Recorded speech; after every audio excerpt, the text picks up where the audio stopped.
Good morning dear students. और हम लोग चैप्टर पढ़ रहे हैं why do we fall ill. इस चैप्टर में अभी तक हम लोगों ने जो पढ़ लिया है हेल्थ के बारे में, हेल्थ और डिजीज फ्री में क्या डिफरेंसेस है। फिर हम लोगों ने डिजीज को क्लासिफाई किया डिफरेंट कैटेगरी में, चाहे वो कॉन्जेनिटल डिजीज हो, चाहे वो एक्वायर्ड डिजीज हो, चाहे वो इन्फेक्शियस हो, चाहे वो नॉन इन्फेक्शियस डिजीज हो। और फिर हम लोगों ने वो कंडीशंस कौन कौन सी हैं जो कि हेल्थ के लिए ज़रूरी हैं। इसके अलावा मीन्स ऑफ स्प्रेड क्या क्या होता है, या प्रिंसिपल्स ऑफ ट्रीटमेंट क्या है, प्रिंसिपल्स ऑफ प्रिवेंशन क्या है, ये सब हम लोगों ने डिस्कशन किया। कुछ स्टूडेंट्स कह रहे थे कि सर थोड़ा इम्यूनिटी के बारे में बताइए सर, क्योंकि इम्यूनिटी से रिलेटेड एक चैप्टर है और इम्यूनिटी के बारे में सर थोड़ा बताइए। तो बहुत सिंपल तरीके से आपके क्लास के लेवल का इम्यूनिटी को हम लोग समझने का प्रयास करते हैं कि आखिर इम्यूनिटी है क्या, इम्यून सिस्टम क्या है। इन चीज़ों को थोड़ा सा हम लोग जल्दी से समझने का प्रयास करते हैं ताकि इम्यून सिस्टम से रिलेटेड, अगर इम्यूनिटी से रिलेटेड कोई क्वेश्चन आए तो आसानी से लिख सकते हैं। तो सबसे पहले आपको समझना हो what do mean by immunity. तो जैसा कि आप देख सकते हैं ब्लैक बोर्ड में लिखा हुआ है कि immunity the overall ability to the host to fight the disease causing organism conferred by the immune system is called immunity. Immunity क्या है? ओवरऑल एबिलिटी है इम्यून सिस्टम की, जिसके द्वारा वो डिजीज कॉजिंग माइक्रोब से फाइट कर सके। उस एबिलिटी को, उस इम्यून सिस्टम की एबिलिटी को ही इम्यूनिटी कहा गया। तो इम्यूनिटी क्या है? Immunity is the overall ability of the host to fight the disease causing microbes conferred by the immune system is called immunity. अब हम लोग बात करेंगे इम्यूनिटी यानी इम्यून सिस्टम के द्वारा वो एबिलिटी जिसके द्वारा डिजीज कॉजिंग ऑर्गेनिज्म को फाइट कर सके। तो अब इम्यून सिस्टम क्या है? तो इम्यून सिस्टम को थोड़ा सा आप समझने का प्रयास करें। अगर आप लोगों ने पढ़ा है कि ब्लड के बारे में पढ़ा है, लिम्फ के बारे में बात किया, आप लोग जान रहे हैं ब्लड और लिम्फ है, जिसको हम tissue fluid, lymph is also known as tissue fluid. दो प्रकार के फ्लूइड होते हैं हमारे बॉडी में, एक होता है ब्लड, एक है ब्लड और दूसरा है लिम्फ। तो ब्लड और लिम्फ जो है दो इस प्रकार के टिश्यू हैं, दो इस प्रकार के फ्लूइड हैं। और आप जानते हैं कि ब्लड में WBC, आपने लोअर क्लास में पढ़ के आए हैं, ब्लड में WBC है और WBC के भी कई टाइप हैं, eosinophil, basophil, neutrophils, monocyte, lymphocyte. तो इस WBC में सबसे जो इंपॉर्टेंट WBC, हालांकि डिफरेंट टाइप की WBC वो भी इम्यून सिस्टम पार्टिसिपेट करती है, लेकिन सबसे जो इंपॉर्टेंट WBC है दैट इज लिम्फोसाइट। जो लिम्फोसाइट है जो कि ब्लड में प्रेजेंट है, और लिम्फ जो कि टिश्यू फ्लूइड है। हालांकि tissue fluid, macrophages, mast cells और भी होंगी। हम लोग थोड़ा पहले लिम्फोसाइट्स के बारे में बात कर लेते हैं। यानी इम्यून सिस्टम का जो सबसे इंपॉर्टेंट पार्ट है वो है आपका लिम्फोसाइट। इम्यून सिस्टम का जो सबसे मेन पार्ट है, जो इम्यून सिस्टम बना रहा, जो सेल्स हैं जो इम्यून सिस्टम बना रही है, वो लिम्फोसाइट्स हैं। लिम्फोसाइट्स होते क्या है? Lymphocytes are the cell which is known as the WBC। जो WBC हैं व्हाइट ब्लड सेल्स हैं, उन्हीं की एक टाइप की सेल्स हैं जिसको हम लिम्फोसाइट्स कहते हैं। और मेनली यही लिम्फोसाइट जो ब्लड में और लिम्फ में प्रेजेंट है। लिम्फोसाइट्स मेनली आप कह सकते हैं दो प्रकार की होती है, बी लिम्फोसाइट, दूसरा T lymphocyte. There are two type of lymphocytes. तो लिम्फोसाइट्स क्या हुई? Lymphocyte cells which are present in the blood as well as in the lymph. Blood में WBC के रूप में जानी जाती है और WBC की टाइप है ये लिम्फोसाइट। अब कहा लिम्फोसाइट दो प्रकार की, B lymphocyte and T lymphocytes. अब हमें पढ़ना है इम्यून सिस्टम में, अगर हम कहें कि वो ऑर्गन जहां ये लिम्फोसाइट बनती हैं तो उनको हम कहेंगे प्राइमरी लिम्फाइड ऑर्गन, जहां ये लिम्फोसाइट बनेंगी या मैच्योर होंगी। और सेकेंडरी लिम्फाइड ऑर्गन वो कहलाएंगे जहां ये लिम्फोसाइट एंटीजन के साथ इंटरेक्ट करेंगी, फाइट करेंगी। यानी कोई बाहर से माइक्रोब आएगा तब ये जो है लिम्फोसाइट उसके साथ फाइट करेंगी और तब इन्फ्लेमेशन जो हमने पढ़ रखा है। यानी दो प्रकार के ऑर्गन हो गए, एक प्राइमरी और एक secondary. Primary lymphoid organ when the lymphocyte originate और मैच्योर। तो प्राइमरी लिम्फोसाइट ऑर्गन है बोन मैरो और थाइमस ग्लैंड। बोन मैरो में जितनी प्रकार के ब्लड सेल्स हैं, जनरली RBC, WBC, प्लेटलेट्स, चूंकि लिम्फोसाइट टाइप ऑफ WBC, तो बोन मैरो में बनती लिम्फोसाइट्स हैं and they mature into the thymus gland. Thymus gland में जाकर वो मैच्योर होकर वो टी लिम्फोसाइट बनाती हैं। इसी प्रकार सेकेंडरी लिम्फोसाइट ऑर्गन की बात करें, where lymphocyte interact with antigen. वो साइट जहां पर लिम्फोसाइट इंटरेक्ट करेगी, इसमें स्प्लीन आ गया, लिम्फ नोड्स आ गए, टॉन्सिल्स आ गए, pair patches of small intestine आ गया और अपेंडिक्स। तो ये डिफरेंट ऑर्गन्स हैं, primary lymphoid organ and secondary lymphoid organ, and they form the immune system. तो इम्यून सिस्टम का जो मेन जो सेल्स है जो इम्यून सिस्टम बना रही है, जो कि लिम्फोसाइट्स है, और इसके अलावा हालांकि मैक्रोफेजिक सेल्स हैं, मार्क सेल्स भी हैं, but main is the lymphocyte which are the two types. तो एक वो जहां बनती है और मैच्योर हो रही है वो प्राइमरी लिम्फोसाइट आपको कहलाते हैं। अब पूछा जाए लिम्फोसाइट कहां जो है ऑरिजिनेट हो रही है, तो बोन मैरो में। कहां मैच्योर होती है, तो वो लिम्फोसाइट थाइमस ग्लैंड में। अब इन्हीं बी लिम्फोसाइट और टी लिम्फोसाइट के बेसिस पर ही इम्यूनिटी को कहा गया कि इम्यूनिटी दो प्रकार की हो सकती है, एक सेल मीडिएटेड इम्यूनिटी, दूसरा antibody mediated immunity. Cell mediated immunity में by killer T cell, helper T cell. Cell mediated immunity में देखिए सेल मीडिएटेड इम्यूनिटी जो है दो प्रकार से हो सकती है, किलर टी सेल के द्वारा और हेल्पर टी सेल के द्वारा। तब तक दिखाई ना दे रहा हो आपको। Cell mediated immunity by killer T cell, helper T cell, यानी टी लिम्फोसाइट दो प्रकार की हो गई, किलर टी सेल और हेल्पर टी सेल। और एंटीबॉडी मीडिएटेड जो इम्यूनिटी हो गया वो प्लाज्मा बी सेल और मेमोरी बी सेल्स। यानी आप समझ सकते हैं लिम्फोसाइट दो प्रकार की, टी लिम्फोसाइट, बी लिम्फोसाइट। जो टी लिम्फोसाइट है वो सेल मीडिएटेड इम्यूनिटी बना रहा है, टी लिम्फोसाइट, और बी लिम्फोसाइट जो है वो एंटीबॉडी मीडिएटेड इम्यूनिटी बनाएगा।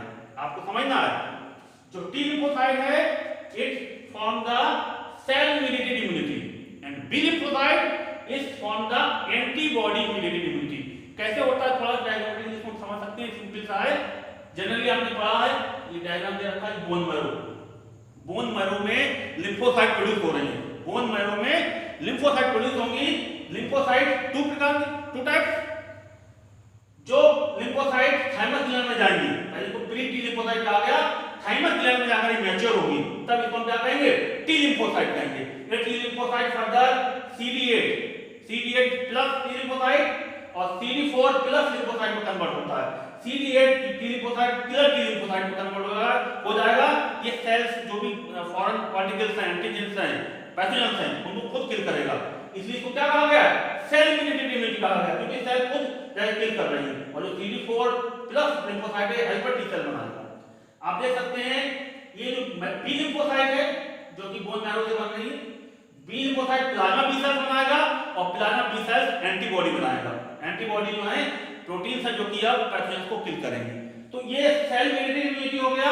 और ये जो क्वेश्चन दे रखा है ये क्या दे रखा है, एंटीबॉडी मीडिएटेड इम्यूनिटी। अगर आपसे क्वेश्चन पूछा जाए कि बताइए एंटीबॉडी मीडिएटेड इम्यूनिटी कौन सी सेल्स के द्वारा होता है, आपको बताना होगा बी लिम्फोसाइट के द्वारा। टी लिम्फोसाइट के द्वारा किलर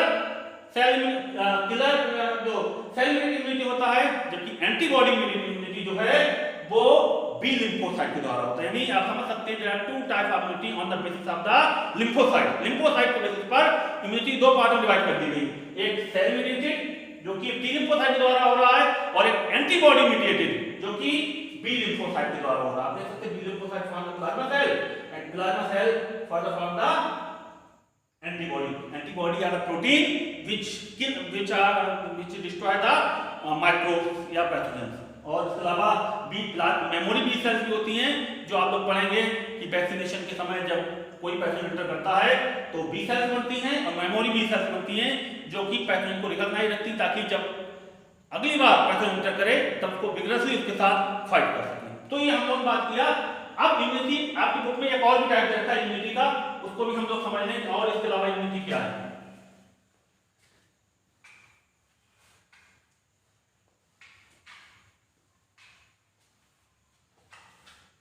इम्यूनिटी को एक तरीके से क्लासिफाई हम और भी कर सकते हैं। इस तरह हमने डिजीज क्लासिफाई किया ना था, डिजीज इस तरह इम्यूनिटी को हम कह सकते हैं एक्टिव इम्यूनिटी और पैसिव इम्यूनिटी। एक क्लासिफिकेशन और भी है, एक्टिव इम्यूनिटी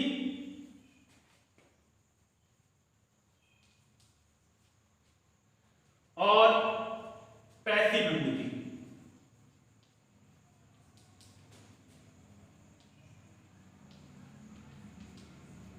एक्टिव इम्यूनिटी वो जिसमें हमारा इम्यून सिस्टम फाइट करे, एक्टिव इम्यूनिटी। एक्टिव इम्यूनिटी को भी आप कह सकते हैं it is the natural active immunity, natural active immunity और नेचुरल और आर्टिफिशियल एक्टिव इम्यूनिटी। दो प्रकार की इम्यूनिटी होगी, एक्टिव इम्यूनिटी दो, एक नेचुरल एक्टिव इम्यूनिटी, दूसरा पैसिव, दूसरा artificial active immunity. Natural active immunity का एग्जांपल जो है, जैसे पैसिव आपके बॉडी में एंटर करेगा, आपका इम्यून सिस्टम एक्टिव होगा, वो नेचुरल एक्टिव इम्यूनिटी का एग्जांपल है। और आर्टिफिशियल इम्यूनिटी का एग्जांपल जो है वो vaccination. Vaccination is example of artificial active immunity. Vaccination भी एक प्रकार का इम्यूनिटी है, एक्टिव इम्यूनिटी, लेकिन किस तरह की है, वो आर्टिफिशियल एक्टिव इम्यूनिटी है। तो pathogens fight with this natural active immunity, जैसे कोई माइक्रो बॉडी में एंटर करेगा, हमारा इम्यून सिस्टम एक्टिवेट हो जाएगा, नेचुरल एक्टिव इम्यूनिटी। और vaccination is the artificial active immunity. इसी तरह पैसिव की बात करें तो natural passive immunity. Natural passive immunity का एग्जांपल है ब्रेस्ट फीडिंग। जो मदर ब्रेस्ट फीडिंग कराती है अपने चाइल्ड को, तो उसके द्वारा पैसिव इम्यूनिटी मिलती है।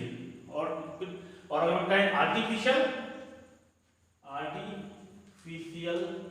पैसिव इम्यूनिटी, तो इसका एग्जांपल है स्नेक वेनम। जब स्नेक बाइट होता है तो जो एंटीबॉडी दी जाती है बाहर से, तो वो आर्टिफिशियल पैसिव इम्यूनिटी के एग्जांपल है। तो इम्यूनिटी इस टाइप डिवाइड किया गया है। अगर आपको पूछा जाए वैक्सीनेशन किस प्रकार की इम्यूनिटी है, तब बता सकते हैं कि वैक्सीनेशन का आर्टिफिशियल एक्टिव इम्यूनिटी। या पूछा जाए snake venom in the case of snake bite किस तरह का है, तो आर्टिफिशियल पैसिव इम्यूनिटी। ठीक है। पूछा जाए अगर ब्रेस्ट फीडिंग जो करा, तो उसमें बता सकते हैं नेचुरल पैसिव, एंटी प्रिपेयर्ड होती है, नेचुरली बनती है ना एंटीबॉडी है मदर में, और वो उसके चाइल्ड में जाती है, तो वो नेचुरल पैसिव इम्यूनिटी का एग्जांपल हो गया। तो ये हम लोगों ने इम्यूनिटी को समझा कि इम्यूनिटी क्या है। अब इसके अलावा आप समझ सकते हैं कि इम्यूनिटी को और भी डिवाइड किया गया है। एक क्लासिफिकेशन और इम्यूनिटी का कहा गया है ऐसी इम्यूनिटी जो जन्मजात हो, बाय बर्थ हो, उसको इननेट इम्यूनिटी कहा गया है। इननेट इम्यूनिटी, ऐसी इम्यूनिटी जो जन्म के साथ हो, इननेट इम्यूनिटी। जैसे स्किन का कलर, जो हमारी स्किन है, हमारे अंदर एसिड्स बन रहे हैं, ये सब क्या है, इननेट इम्यूनिटी का एग्जांपल है। और ऐसी इम्यूनिटी जो हम जन्म के बाद हमें मिल रही है, तो उसको हम एक्वायर्ड इम्यूनिटी कहेंगे, एक्वायर्ड इम्यूनिटी। तो दो प्रकार की इम्यूनिटी हो गई, acquired immunity which we acquire after birth by the entry of the pathogen, तो हम उसको एक्वायर्ड इम्यूनिटी कहते हैं। तो इम्यूनिटी को कई डिफाइन किया गया है। ये डिवाइड किया गया है कि किस एक्टिव पेशेंट के बेसिस पर इननेट या एक्वायर्ड का रखा है। तो इननेट मींस क्या हुआ, the immunity which come along with the birth, जो बर्थ के साथ आपके पास आ रही है। जैसे स्किन क्या कर रही है, वो माइक्रोस्कोपिक रोक रही है, आपके स्टमक में एसिड बन रहा है, या साइटोकाइनिन्स है, इंटरफेरॉन्स हैं, ये सब क्या है, ये एक्टिव इम्यूनिटी है, जो कि जन्म के साथ आपकी इम्यूनिटी आ गई है। और कुछ इम्यूनिटी ऐसी होती है जो आपके जन्म के बाद डेवलप होती है। जैसे माइक्रोब कोई आपकी बॉडी में एंटर करता है, तब इम्यूनिटी डेवलप हो रही है, तो वो इम्यूनिटी क्या कहलाएगी, वो इम्यूनिटी एक्वायर्ड इम्यूनिटी कहलाएगी, यानी आफ्टर बर्थ वो डेवलप हो रही है। तो हम लोगों ने इम्यूनिटी को थोड़ा समझने का प्रयास किया। आप लोग भी इसको पढ़िए सही से इम्यूनिटी को, और इससे रिलेटेड कोई क्वेश्चंस हैं तो अगर आपसे क्वेश्चन पूछा जाए मतलब वैक्सीनेशन, तो बता सकते vaccine is the artificial active immunity का एग्जांपल है। ये पूछा जाए तो जो क्वेश्चन इस तरह से अगर आपसे पूछा जाए तो इम्यून सिस्टम को आप लोग समझ गए कि लिम्फोसाइट्स होती क्या है, बी लिम्फोसाइट क्या है, टी लिम्फोसाइट्स क्या है। तो थोड़ा सा समझिए, समझने का प्रयास करिए। आगे हम लोग फिर वैक्सीनेशन के बारे में थोड़ा सा समझेंगे कि different type vaccination, Edward Jenner क्यों उनको फादर ऑफ वैक्सीनेशन कहा गया, तो उसके बारे में हम लोग आगे बात करेंगे। ठीक है, अभी इतना ही, थैंक यू।